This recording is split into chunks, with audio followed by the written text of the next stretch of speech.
जीव प्राण धारणे धातु रखते हैं, जीव प्राण धारणे, और अन इसमें जो है वो प्रत्यय है। जीव प्लस अन बराबर जीवन, और जीव का अर्थ है प्राण को धारण करना। तो जीवात्मा जितने दिन तक शरीर में रहता है उतने दिन तक इस शरीर को संचालित करने का जो मुख्य संसाधन है वो इसका प्राण है। प्राण के माध्यम से ही जीवात्मा इस शरीर में रहता है, और जब तक प्राण रहता है तब तक इस शरीर में वो रहता है। प्राण छूटता है और फिर जीवात्मा भी शरीर को छोड़ के चल देता है। कोई ऐसी प्रक्रिया जिसके कारण से प्राण बंद हो जाए, जैसे आप किसी की नाक पकड़ के दबाना प्रारंभ कर दें तो छटपटाता है, उसका लगता है कि अब नहीं बचूंगा। तो प्राण जिस कारण से भी बंद होता हो, चाहे हमारे हार्ट के हिसाब से बंद होता हो, चाहे नाक में सांस ना आने के कारण से बंद होता हो, जब भी शरीर में प्राण नहीं रह पाएगा तभी आपका जीवन समाप्त हो जाएगा। तो ये भौतिक भाषा में, भौतिक दृष्टिकोण से जीवन का मतलब है जब तक जीवात्मा शरीर में प्राणों के साथ चेतना से युक्त होकर के बना रहता है, शरीर के साथ बना रहता है, उतने कालखंड का नाम है जीवन।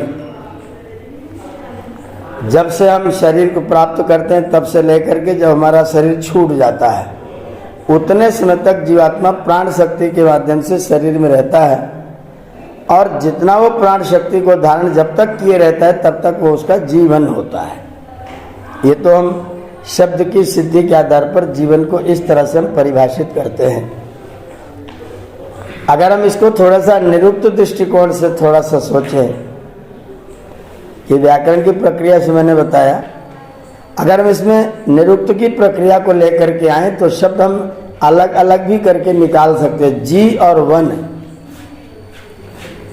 अब ये जो जी शब्द है वो तो जीना है, प्राण धारण करना है, शरीर में रहना है, और साथ में वन शब्द है, वन। और वन जो शब्द है उसके लिए व्याकरण में वन सण संभक्तौ धातु है। तो जिसके जिसमें रहते हुए, जिसमें जीते हुए हम परम पिता परमात्मा से वन करते हैं, संभक्ति करते हैं, पूजा उपासना करते, उतने का ही नाम जीवन है। जिन क्षणों में, जिस समय में हम ईश्वरीय कार्यों को करते हैं, ईश्वर की आज्ञा का पालन करते हैं, उसके वेद का स्वाध्याय करते हैं, उसकी उपासना करते हैं, उसका धन्यवाद करते हैं, उसका गुणगान करते हैं, उसकी आज्ञा में अपने आप को तत्पर रखते हैं, उतने काल का नाम जीवन है। और जितनी देर हम अपने और कार्य करते रहते हैं, सांसारिक कार्य करते रहते हैं, उसका नाम जीवन के दृष्टिकोण से वो कभी जीवन है ही नहीं।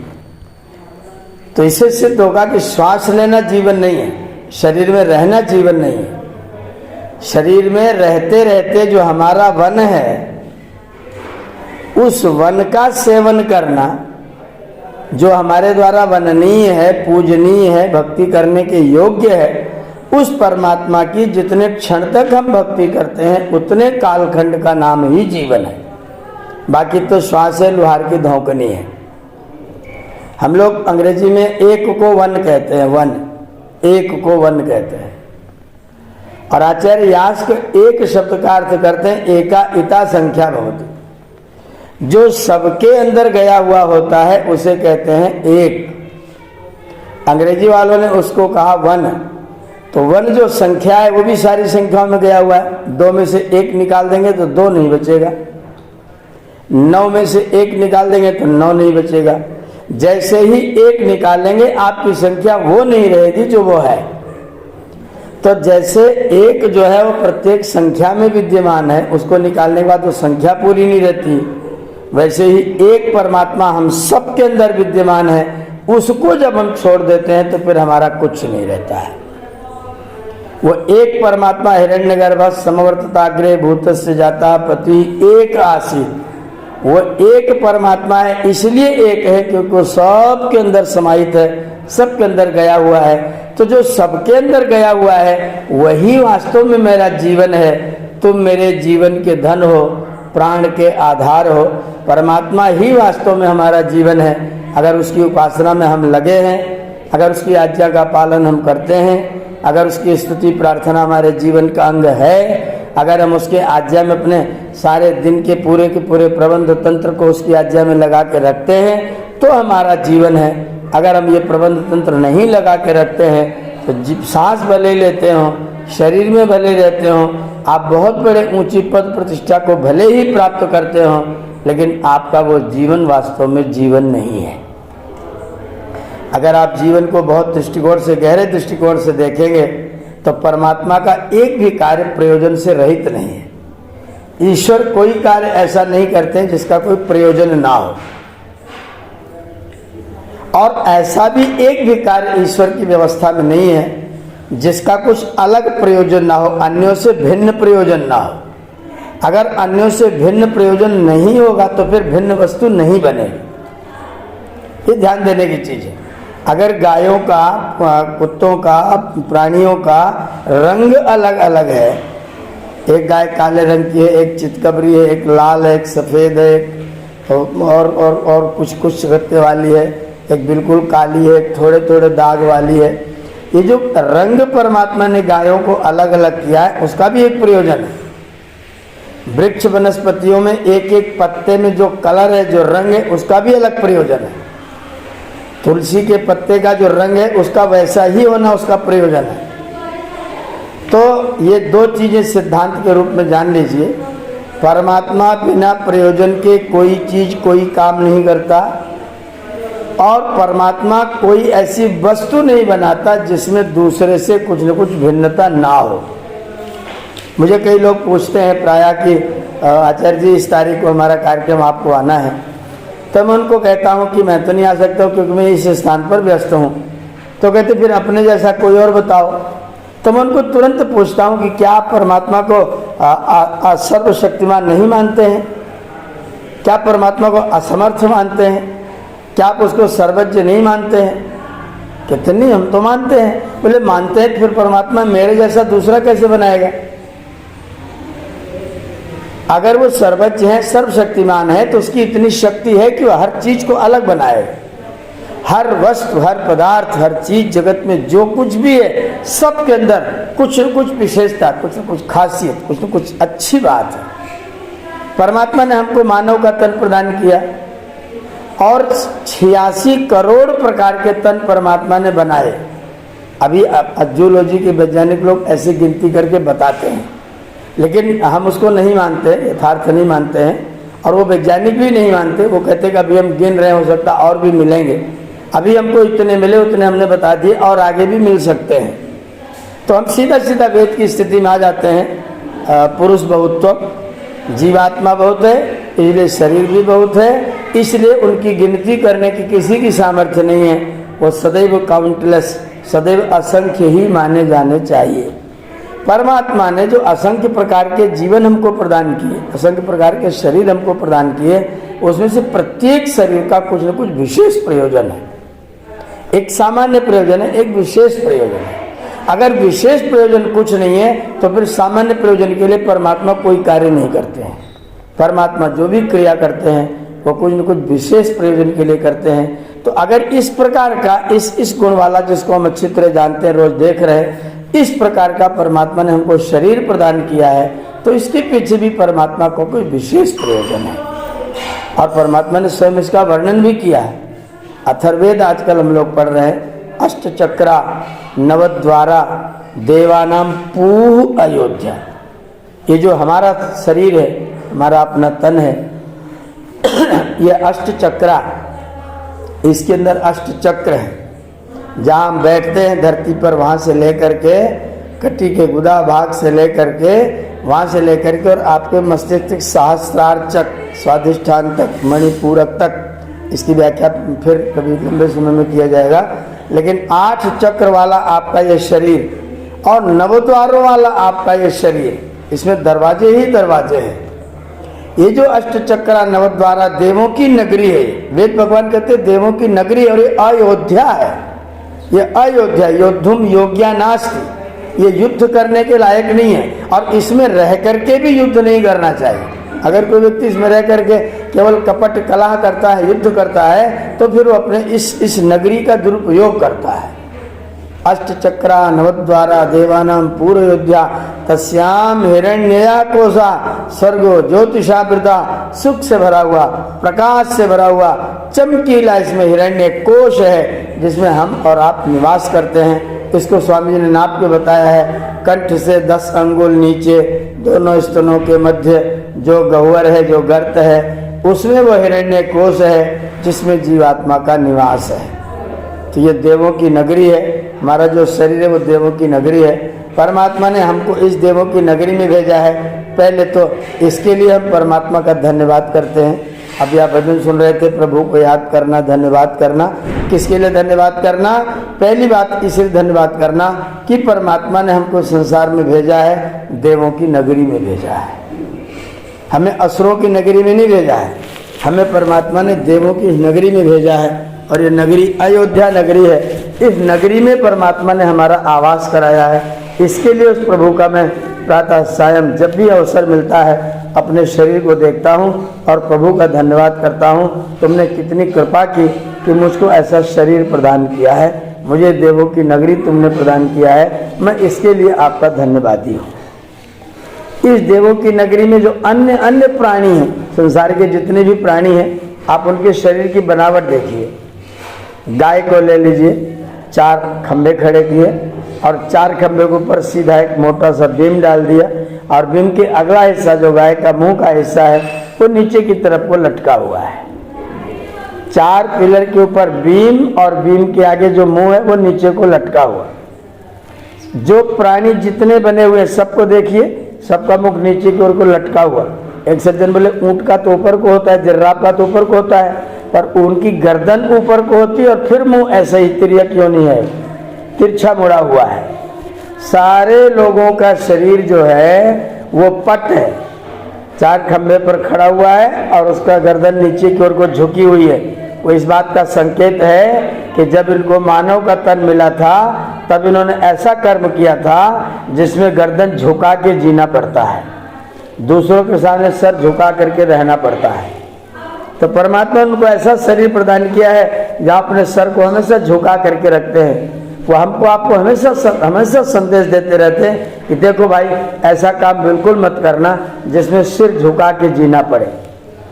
और परमात्मा ने जो हमारा शरीर प्रदान किया है वो सीधा ऊपर को खड़ा हुआ, गर्दन भी ऊपर को खड़ी हुई, सिर तक पूरा ऊपर को बिल्कुल सीधा। 2 पिलर लगाए, 2 पिलर के ऊपर फिर एक छोटा सा बीम डाला, बीम के ऊपर फर्स्ट फ्लोर खड़ा किया, आपके कंठ तक यहाँ के बीम को थोड़ा सा चौड़ा कर दिया, थोड़ा सा समेट लिया और फिर एक छोटा सा बीम डाल दिया। फिर एक तीसरी मंजिल आपकी खड़ी कर दी, आपके पास में टेरेस बना दिया, आपके पास तीसरी मंजिल दे दी। पहला भूमि लोक है, दूसरा अंतरिक्ष लोक है, तीसरा देवलोक है। पहला जो पैर का हिस्सा है वो भूमि है, दूसरा अंतरिक्ष है, तीसरा देवलोक है। आपको 3 मंजिल का मकान बना करके परमात्मा ने प्रदान किया है। इसके लिए परमात्मा का धन्यवाद करना। उसने हमको सिर झुका के रहने के लिए नहीं बनाया है, उसने हमको सिर ऊंचा करके रहने के लिए बनाया है। हम सर ऊंचा करके रहें। ऐसा कोई कर्म मेरे शरीर से, मेरे मन से, मेरे हाथ से, मेरी किसी भी इंद्रिय से ऐसा कोई कर्म कभी ना होने पाए जब मुझे अपना सर झुका के जीना पड़े। मेरा सर सदा ऊंचा रहे, इस बात का ध्यान रखने के लिए परमात्मा ने स्पेशल रूप से, विशेष रूप से मानव का तन, मानव का शरीर खास तौर पर बनाया हुआ है। इसके अंदर परमात्मा ने वाणी दी हुई है, वाणी। बाकी सारे जंतु ध्वनि बोलते हैं, केवल मनुष्य जिसके पास में वाणी है। आपके पर परमात्मा की दूसरी बहुत बड़ी कृपा है, उसकी बहुत बड़ी कृपा है कि परमात्मा ने हमको वाणी प्रदान किया है। बाकी लोगों के पास में ध्वनियाँ हैं, आवाज़ें हैं, पक्षी कलरव करेगा, हाथी चिंगाड़ेगा, कुत्ता भौंकेगा, घोड़े हिनहिनाएंगे, ऊंट गिलबिलाएंगे, भलभलाएंगे, लेकिन मनुष्य शब्द का उच्चारण करेगा, वाणी का प्रयोग करेगा और अपने शब्द से अनेक प्रकार के अर्थों को ऐसे प्रकाशित करेगा जैसे किसी कमरे में बल्ब जल जाने के बाद पूरे कमरे का सामान प्रकाशित होता है। ऐसे शब्द का अर्थ जब हम जान लेते हैं तो शब्द का सारा भाव प्रकाशित होता है। परमात्मा ने हमको वाणी प्रदान किया है। ऐसी वाणी प्रदान की है जिसमें हम अब दुनिया भर के अनेक प्रकार के शब्द उच्चारण कर सकते हैं, सार्थक शब्द उच्चारण कर सकते हैं, अनेक तरह की बोलियां बोल सकते हैं, अंग्रेजी भाषा में अपनी बात कह सकते हैं, संकेत की भाषा में अपनी बात कह सकते हैं। आपने देखा टीवी पर गूंगों को समाचार सुनाते हुए तो संकेत में ही अपनी पूरी भाषा पूरी बातचीत कर ले रहे हैं। एक व्यक्ति बोल करके कह रहा है, एक व्यक्ति गा करके कह रहा है, एक व्यक्ति गाना और बोलना गद्य और पद्य दोनों ही कर रहा है। आपके पास वो सामर्थ्य परमात्मा ने वाणी के माध्यम से प्रदान किया है। आप चाहे संगीत में किसी बात को कहिए, आप चाहे गद्य में किसी बात को कहिए, आप उसी बात को गीत बना करके लय में लहजे में सबके कर्ण को प्रिय लगने वाला करके बोल सकते हैं। किसी के कर्ण को अप्रिय करने वाला भी आप लेकर के बोल सकते हैं। परमात्मा ने उभय सामर्थ्य आपके पास में दी है, दोनों सामर्थ्य दी है। इसी वाणी से आप किसी को दुखी कर सकते हैं, इसी वाणी से आप किसी को सुखी करते हैं। पर पहले ही कह रखा है तो मनुष्य हो, इसलिए बिना विचारे कोई कार्य मत करना। और अगर तुमने जगत को दुखी करने का काम किया तो तुम अपनी मनुष्यता से कहीं नीचे जा गिरोगे, मनुष्य नहीं रह जाओगे। परमात्मा ने हमको वाणी प्रदान किया, इस वाणी के माध्यम से आप सारे संसार पर वश, सारे संसार पर अपना साम्राज्य स्थापित कर सकते हैं, सारे संसार में आप अपने आप को प्रसिद्ध कर सकते हैं वाणी के माध्यम से। और इसी वाणी के माध्यम से आप इसको बाण बना करके किसी को घायल भी कर सकते हैं। कभी शीशे के सामने खड़े होना, शीशे के सामने खड़े होना और अपने नीचे वाले होंठों पर उंगली फेरना, बिल्कुल सीधी रेखा बनी हुई है, फिर ऊपर वाले होंठों पर उंगली फेरना, तिरछी रेखा बनी हुई है, और थोड़ा सा भावना करना तो आपको पता लगेगा कि जो ऊपर वाले होंठ हैं वो धनुष है और जो नीचे वाला होंठ है वो उसकी डोरी है। धनुष टेढ़ा होता है, गोल होता है, वर्तुल होता है, और डोरी बिल्कुल सीधी होती है। नीचे वाला होंठ डोरी है, ऊपर वाला होंठ धनुष है। अब इस होंठ के बीच में अपने जीभ को गोल करके रख दीजिए, आपको मालूम पड़ेगा धनुष के ऊपर बाण चढ़ा हुआ है। आपकी जिह्वा बाण बन सकती है, दोनों होठों के बीच सामने लगती है, लगेगा कोई धनुर्धारी बाण चढ़ाया हुआ है और वो किसी को घायल करने के लिए तैयार बैठा हुआ है। आपका जो मुख है धनुष के आकार का है, इसके नीचे जो जीभ है वो बाण के आकार की है। आप इसको बाण मत बनाइएगा, आप इसको वाणी बनाइएगा। वाणी बनाएंगे तो ईश्वर की आज्ञा का पालन होगा, बाण बनाएंगे तो ईश्वर की आज्ञा का विरोध होगा। फिर आपके मुख से कभी धन्यवाद नहीं निकलेगा। उस प्रभु ने आपको एक धन्यवाद की चीज ये प्रदान की है कि आपके पास में वाणी है। पहले तो शरीर ही विशेष है, पहले तो शरीर स्पेशल है कि 3 मंजिल का मकान है, बाकी लोगों के 2-2 मंजिल के मकान, पिलर के ऊपर सीधा बीम पड़ा हुआ है। हमारे पास 3 मंजिल का मकान है, नीचे पैर वाला हिस्सा है। और बड़ी मजेदार बात है, आपका जो पैर वाला हिस्सा है ना ये पृथ्वी है, और पृथ्वी का देवता अग्नि होता है। आपके पैर में भी अग्नि देवता है। अगर किसी का पैर ठंडा हो जाता है तो हम कहते हैं कि ये तो गए, इनका तो जाने का समय हो गया।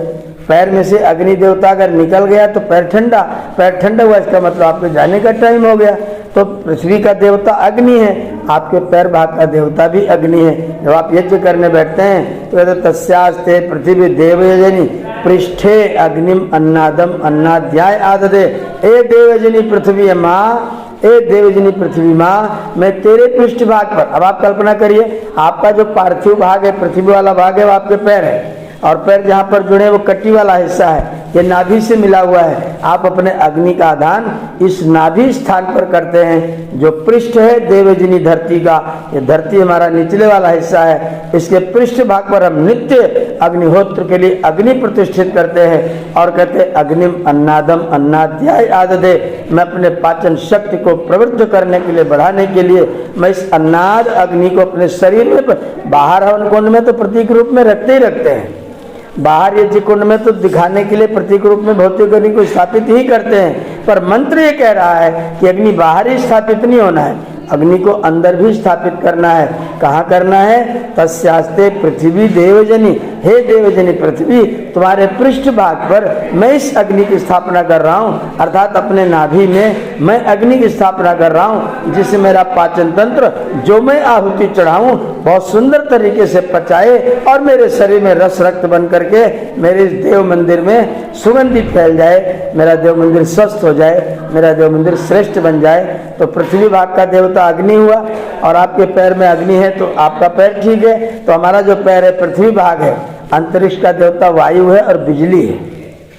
आपके अंतरिक्ष में कमर से लेकर के कंठ तक पूरा खाली हिस्सा है, इसके अंदर विद्युत तरंगे हैं, शक्ति है, सामर्थ्य है, जिसको हम लोग कभी लीवर कहते हैं, कभी पैंक्रियाज कहते हैं। उसमें से निरंतर तरंगे निकलती रहती हैं और वह आपके भोजन को पकाता रहता है। तो इसमें दो देवता रहते हैं, एक वायु देवता रहता है, एक विद्युत देवता रहता है, दोनों इसके देवता होते हैं। अगर अग्नि नहीं रहेगी तो भी मुश्किल होगा, वायु नहीं रहेगा तो भी मुश्किल होगा। और ऊपर सिर वाला जो हिस्सा वो आदित्य लोक है, इसका देवलोक है, इसका देवता स्वयं आदित्य है। आप अपनी आंखों से सूर्य की रोशनी लेकर के और आंखों से रूप को देखते हैं। तो परमात्मा ने आपके शरीर में देवलोक, अंतरिक्ष लोक, पृथ्वी लोक, तीनों लोकों का निर्माण कर रखा है। ये 3 लोक वाला, 3 मंजिल वाला, 3 भवन वाला, 3 पार्ट्स वाला आपका जो शरीर परमात्मा ने प्रदान किया है, ये दिव्य है, उसका धन्यवाद करें। दूसरी विशेषता है, उसने आपको वाणी दिया है, आप वेद बोल सकते हैं, आप भजन गा सकते हैं, आप गद्य बोल सकते हैं, आप प्रवचन कर सकते हैं, आप अपने शब्दों से एक दूसरे को सिखा सकते हैं। आप किसी घुलते हुए, गलते हुए, दुखी व्यक्ति के हृदय पर अपनी वाणी से मरहम लगा सकते हैं। ऐसा मरहम लगा सकते हैं कि बिना दवा के वो व्यक्ति ठीक होने लग जाए, उसे आश्वासन मिल जाए, वो संतुष्ट हो जाए। तो आपकी वाणी कभी मलहम भी लगाती है, आपकी वाणी कभी जले पर नमक भी लगाती है। अगर आप ऐसा करते हैं तो फिर आप अपना नुकसान करते हैं। इसलिए वाणी जो परमात्मा ने प्रदान की है, इसके लिए परमात्मा को धन्यवाद करिए और वाणी का सदुपयोग करिए। परमात्मा ने एक और चीज़ आपको प्रदान की है, आपको पानी प्रदान किया है। वाणी तो प्रदान किया ही है, परमात्मा ने हमको पानी प्रदान किया है। पानी माने हाथ, पणते व्यवहरति याभ्याम ते पानी, जिनके द्वारा हम जगत के सारे व्यवहार सुविधा पूर्वक कर पाते हैं। बाकी प्राणी भी करते हैं, कुत्ता भी रोटी खाता है तो पैर के नीचे दबा लेता है, उसी पैर से तुरंत चल पड़ता है गंदे संदे स्थानों पर, उसी पैर से गंदे संदे स्थानों पर चल पड़ता है, उसी पैर के दबा के रोटी खा लेता है। परमात्मा ने आपके लिए ऐसा नहीं किया है। परमात्मा ने आपको पानी प्रदान किया है और ऐसा पानी प्रदान किया है कि वो चाहे अपने मुख में डालिए और क्या कि दूसरे सामने वाले के मुख में डालिए। हाथ में 3 जगह कब्जा लगाया हुआ है, 3 जगह जोड़ लगाया हुआ है। आप बाहर खिला सकते हैं, आप अपने लिए खा सकते हैं, आप दूसरे को खिला भी सकते हैं, अपने लिए खा भी सकते हैं। आपका ये पानी ऐसा है, अगर आप इस पानी का सदुपयोग करते हैं तो कभी पानी पर हाथ फेरना, करतल कर पृष्ठे कहना और फिर प्रभु का धन्यवाद करना, परमात्मन तुमने बहुत कृपा की, मैं अपनी पानी से संसार की सेवा कर सकता हूँ, मैं अपने पानी से बाग लगा सकता हूँ, मैं अपने पानी से आग लगा सकता हूँ, इसी पानी से मैं आग लगा सकता हूँ, इसी पानी से मैं बाग लगा सकता हूँ। अगर हम मनुष्य हैं तो हम बाग लगाएंगे, अगर हम दैत्य हो गए, असुर हो गए हैं तो फिर हम आग लगाएंगे नहीं। हम अपने ईश्वर को इसलिए धन्यवाद करते हैं क्योंकि उसने हमको पानी प्रदान किया है। इसी का नाम कर है, कर से कर्म करते हैं। मैं कभी कभी बोलता हूँ, एक श्लेष का वाक्य है, अनुप्रास भी उसको कह सकते हैं, कर दिया, कर दिया। परमात्मा ने हमको कर दिया है, हाथ दिया है, कर दिया, कर्म कर, इस कर से तू कर्म कर, कर दिया कर्म कर, कर पर कर धर कर मत बैठा कर दिया कर्म कर, कर पर कर धर कर मत बैठा कर, ऐ नादान मुसाफिर कुछ न कुछ तो किया कर। परमेश्वर ने हमको कर प्रदान किया है, इसके लिए हम उसका धन्यवाद करते हैं। और तीसरी जो स्पेशल चीज़ आपको प्रदान की है वह है विचार, सत्यासत्य विवेक के लिए आपके पास में बुद्धि है। आप उचित और अनुचित का निर्णय कर सकते हैं। किसी गाय को नहीं पता है कि खेत मेरे मालिक का है कि मेरा है, वो केवल हरियाली देख सकती है और जब उसे हरियाली मिलेगी वो उसको खा के देख ले, उसे खाए। आपका खेत हो किसी और का खेत हो, उसे कोई लेना देना नहीं है। लेकिन आप मनुष्य हैं, आप किसका खेत है इसको जानते हैं, आपका है किसी और का है आप इसको जान सकते हैं, क्योंकि परमात्मा ने आपको मेधा प्रदान किया है, सत्य असत्य का विवेक प्रदान किया है, और प्रदान ही नहीं किया है बताया भी है। यजुर्वेद अध्याय 19 बड़ा प्यारा मंत्र है, दृष्ट्वा रूपे व्याकरोत सत्यानृते प्रजापति। इस संसार के रूप को देख करके, संसार की व्यवस्था को देख करके, संसार के प्रबंध को देख करके परमात्मा ने सत्यानृते प्रजापति व्याकरोत, सत्य को और अनृत को, सत्य को और असत्य को व्याकृत किया है, दोनों को अलग अलग किया है, सत्य को अलग किया है, असत्य को अलग किया है, और बड़ी कृपा की है। कृपा करके अश्रद्धाम अनृते दधात, अनृत के प्रति मेरे मन में अश्रद्धा रखी है, और श्रद्धाम सत्य प्रजापति, और सत्य के प्रति मेरे मन में श्रद्धा रखी है। ईश्वर ने व्यवस्था बनाई है कि जब जब तुम्हारे चित्त में कोई गलत कार्य करने का अवसर आएगा तो मेरी ओर से उस चित्त में भय, शंका और लज्जा आएगी। मैंने अनृत के प्रति अश्रद्धा तुम्हारे चित्त में भर रखी है। और श्रद्धाम सत्य प्रजापति, जब भी तुम उचित काम उत्तम कर्म करने के लिए चलोगे तो तुम्हारे मन में ईश्वर की ओर से आनंद, उमंग और उत्साह पैदा होगा। उस आनंद, उमंग और उत्साह को देखते तुम जान जाना मेरा पिता, मेरा प्रभु, मेरा परमात्मा कह रहा है कि मुझको यह कार्य करना चाहिए। जिस कार्य को करने में आपको आनंद अनुभव होता है, उमंग होता है, आप उसको सबको दिखा के करना चाहते हैं, वो कार्य आपको करना चाहिए। और जहाँ करके भागना पड़े, करके छिपना पड़े, वो कार्य उचित नहीं है।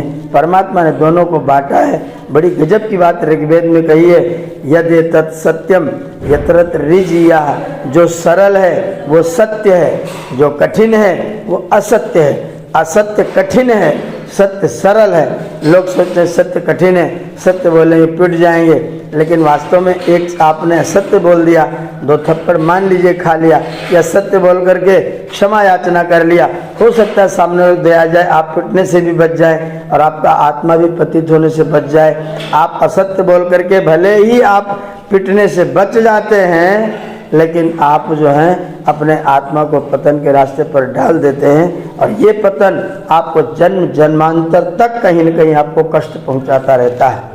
इसलिए परमात्मा ने सत्य और असत्य को बांट दिया और आपके मन में, मस्तिष्क में विचार पैदा कर दिया कि सत्य पर रहो, असत्य पर मत चलो, उचित को ग्रहण करो, अनुचित को छोड़ दो, धर्म को ग्रहण करो, अधर्म को छोड़ दो।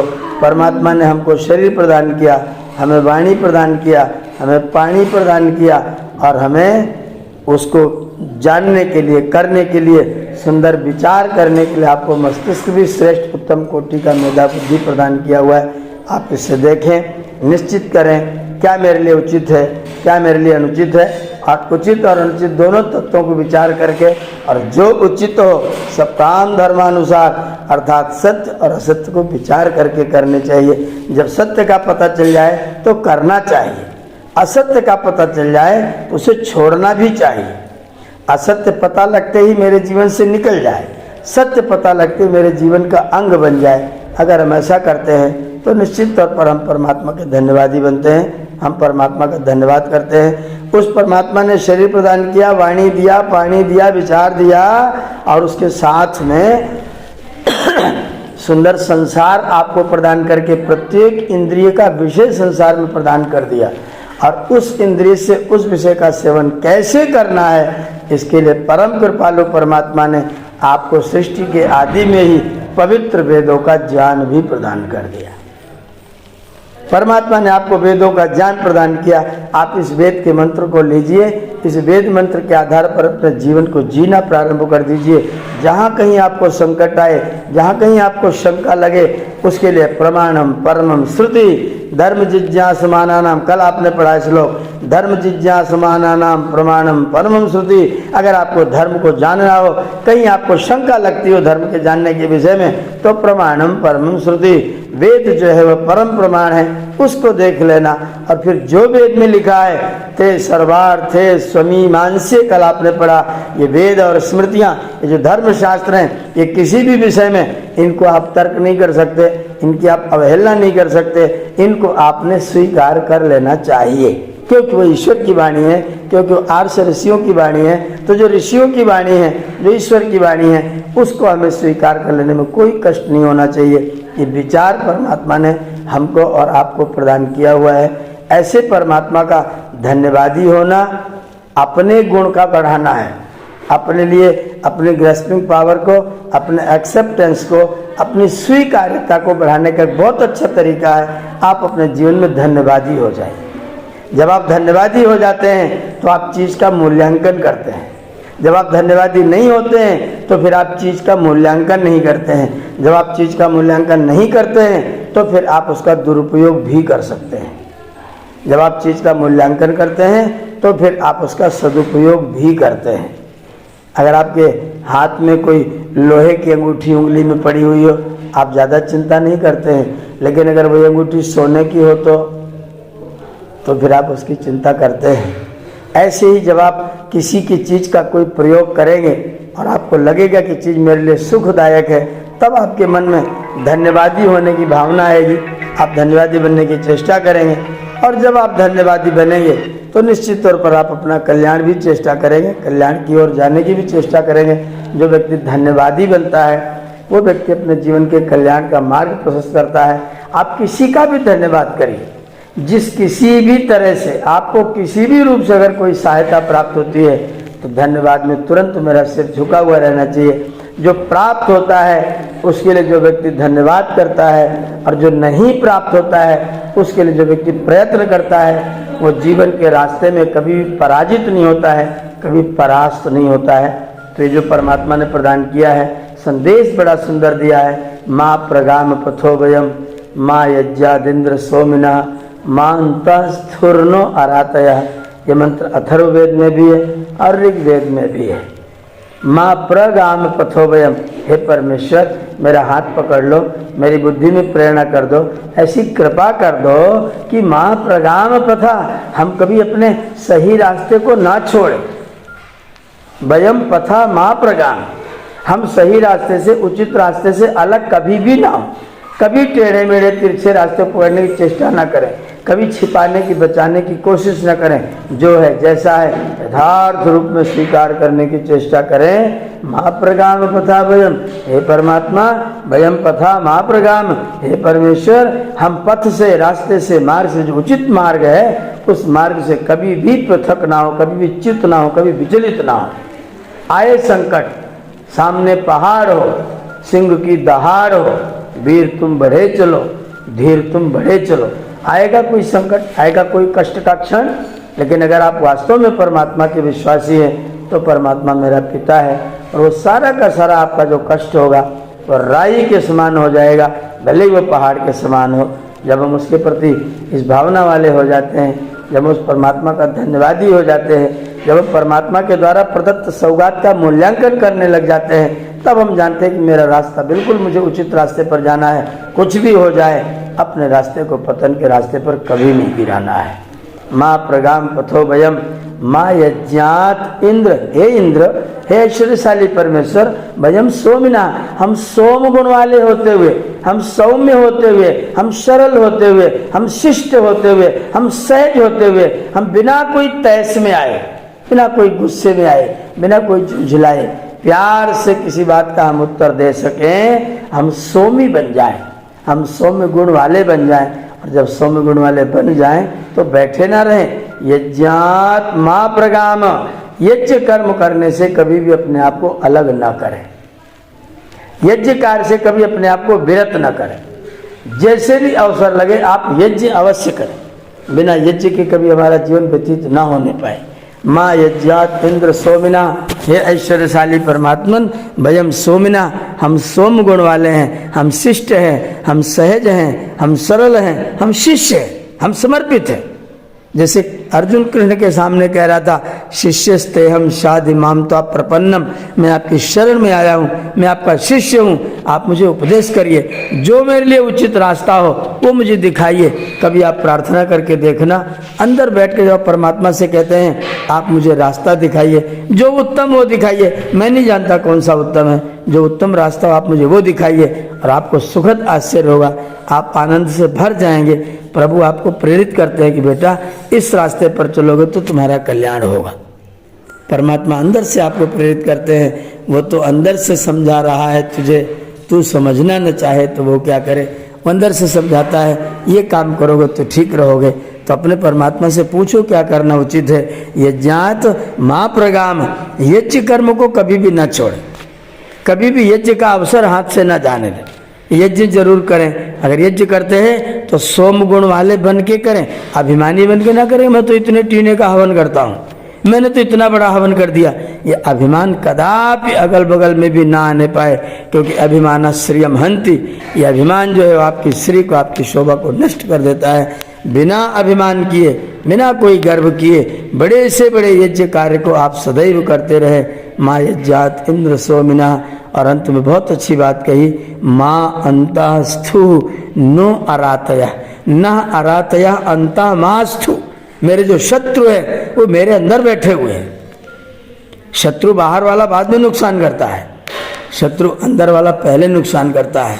मेरे शरीर में शुगर है, मेरे शरीर में ब्लड प्रेशर है, तो बाहर से कोरोना आ गया, मेरे शत्रु अंदर बैठे हुए थे, शत्रुओं को एक शत्रु और मिल गया तो डबल शत्रु हो गए, और डबल शत्रु ने उसको परास्त कर दिया। अगर मेरे अंदर शत्रु न रहे होते, पहले से मेरा शरीर शुद्ध होता, पवित्र होता, मेरा पाचन तंत्र बिल्कुल ठीक होता, हाथों में कोई मल न जमा हुआ होता, तो हमें कोई शुगर न होता, हमें कोई बीपी न होता, और फिर बाहर आने वाले को हम झिड़की लगा करके, डांट लगा कर, हल तेरा यहाँ कोई स्थान नहीं है, हम उसे डांट सकते थे, हम उसको भगा सकते थे। अंदर शत्रु थे तो हम परास्त हुए और हमें जीवन से हाथ धोना पड़ गया। इसलिए माँ अंतास्थुर नो अरातया, न अरातया अंतमास्तु। हे परमेश्वर, ऐसी कृपा करो कि मेरे शत्रु मेरे अंदर न रहे। काम, क्रोध, लोभ, मोह, ईर्ष्या, द्वेष, छल, कपट, ये जितने प्रकार की कुभावनाएं हैं, कुसंस्कार हैं, खराब चीजें हैं, आसुरी संपत्तियां हैं, वो मेरे अंदर कदापि न रहने पाए। मैं रोज झाड़ू लगाऊंगा और अपनी एक एक बीमारी को रोज दूर करूंगा, एक एक खराबी को रोज दूर करूंगा, एक एक चीज को अपने मन से हटाने की चेष्टा करूंगा। और जब हमें निरंतर करने लगे, सत्व दीर्घ काल निरंतर सत्कारा सेविता, जब हम उसको लंबे समय तक निरंतरता से निष्ठापूर्वक श्रद्धापूर्वक सेवन करते रह जाते हैं, तो निश्चित तौर पर वो चीज़ हमारे लिए फलदायिनी हो जाती है। तो हम अपने शत्रुओं को रोज भगाने की चेष्टा करते रहें। मेरे शत्रु मेरे अंदर रहने ना पाए। शत्रु अंदर रहेंगे तो बाहर वालों को पा करके आपको गिरा ले जाएंगे। अगर आपके शत्रु अंदर नहीं है तो फिर बाहर वाला आपका कुछ बिगाड़ नहीं सकता है। वेद भगवान दोनों अर्थों में कहते हैं, आपके राष्ट्र में जो आंतरिक शत्रु है उनको भी मत रहने दो। आपके राष्ट्र में जो लोग राष्ट्रवाद की भावना से रहित हैं, जो राष्ट्र को राष्ट्र नहीं समझते हैं, जो धरती को माता नहीं समझते हैं, जो लोग ऐसे लोग हैं जो राष्ट्र के लिए शत्रु का काम करते हैं, तो ये मानतास्थु वो मेरे राष्ट्र में न रहें, मेरे शत्रु मेरे राष्ट्र में न रहें। अगर मेरे शत्रु मेरे राष्ट्र में नहीं रहेंगे तो बाहर वाले मेरे घर में घुसपैठ नहीं कर सकते। मेरे घर में कोई घुसपैठ नहीं कर सकता अगर मेरे अंदर शत्रु नहीं। जो लोग सीमा पर पाकिस्तान से आते हैं, उनको भोजन, उनका नाश्ता, उनकी सुरक्षा, उनको अपने घर में रखने का काम हम अंदर वाले लोग करते हैं। जो बीमारियां बाहर से आती हैं उनको अंदर रखने का काम, उनको पुष्पित पल्लवित करने का काम, उनको समर्थ बनाने का काम हमारे अंदर वाले शत्रु करते हैं। तो हमारे अंदर न तो आध्यात्मिक दृष्टिकोण से हमारे अंदर कोई शत्रु रहे, न राष्ट्रीय दृष्टिकोण से हमारे अंदर कोई शत्रु रहे, मेरे पास कोई शत्रु न रहने पाए। ये वेद का संदेश है। माँ प्रगाम पथो वयम, हे परमेश्वर आपकी कृपा से हम कभी सत्य मार्ग को न छोड़े। हे परमेश्वर हम सोम गुण वाले बन करके यज्ञ कर्म से कभी विरत ना हो। और हे परमेश्वर आपकी थोड़ी सी कृपा हो जाए, आप थोड़ा कृपा कटाक्ष मेरी ओर कर दें तो मैं, मेरे अंदर कोई शत्रु न रहने पाए, मैं अपने शत्रुओं से युद्ध करूं और आपसे प्रार्थना करूं। युयोति अस्मज्जुहुराणम एना भूयिष्ठाम तेन मुक्तिम विदेम। हे परमेश्वर अस्मज्जुहुराणम एना युयोति, मेरे जो कुटिल पाप कर्म हैं उनके साथ मैं युद्ध करने चल रहा हूँ, बस आप मेरे सारथी बन जाइए, आप मेरे हाथों में अपना हाथ लगा लीजिए और मुझे विजय प्रदान करिए। और ध्यान रखिए, विजय होते ही मैं आपका ही गुणगान करूँगा। भूयिष्ठान्ते नम उक्तिम विधेम, जब मेरी विजय किसी क्षेत्र में होगी तो मैं आपका गुणगान गाऊंगा, आपका धन्यवाद करूंगा, आपको ही उस विजय का श्रेय दूंगा। उस श्रेय को मैं अपने ऊपर नहीं लूंगा। अच्छा काम मैंने किया, फेल हो गया तो भगवान की व्यवस्था नहीं थी, नहीं, अच्छा सब आपका है। जहाँ कोई कमी रह जाती है वो मेरे अपने प्रयत्न की कमी होती है, मेरे अपने स्वभाव की कमी होती है, मेरे अपने मैनेजमेंट की कमी होती है, मैं उसको ठीक नहीं कर पाता हूँ। आप तो सब कुछ ठीक ही करते रहते हैं। बस प्रभु ऐसी कृपा करो कि मैं पवित्र बन सकूं, गलत रास्ते से न चलूं, इज्जत से दूर न रहूं और मेरे घर के अंदर मेरे शत्रु न रहने पाएं। ये प्रार्थना करते हुए अपने आप को सुंदर, स्वस्थ, प्रसन्न बनाते हुए ईश्वर के धन्यवादी हम लोग बने। मैं इस व्याख्यान के साथ आप सब लोगों का धन्यवादी हूँ कि आज एक बार पुनः आपने मेरी बात को बहुत ध्यानपूर्वक सुना।